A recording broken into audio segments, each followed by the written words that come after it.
School budgets are tight and many teachers are paying for classroom supplies themselves. Teachers dig into their own pockets every year, but as Susan L. Corey reports, these days it's really starting to add up.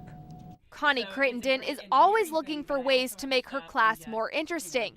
But if she wants supplies for a new lesson or activity, that money has to come out of her own pocket. When you've got 25 kids, you need a lot of whatever it is that you're making. With school districts facing tighter budgets, she's given $300 to spend on her class. That translates to $12 per student. That's just for all of your supplies, any extra things you want to order, any art supplies, any science equipment, any books you want. Which is why she's pulling out her wallet, and she's not alone.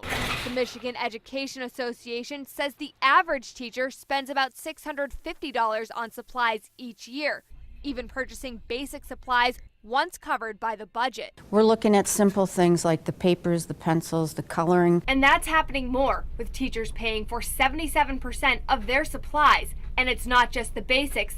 Teachers are also the main source of funding for classroom projects. When they do science experiments, especially in the high school, they're buying the chemicals, they're buying all the equipment that would be appropriate to have these experiments in the classroom. Parents help with some supplies, but that only covers so much, leaving teachers trying to stretch every dollar until June. And I also purchase things because I know it's going to make my teaching better, but also it makes my life easier if you have certain things that I know that I can use with my class. In East Lansing, Susan L. Corey, Fox 47 News.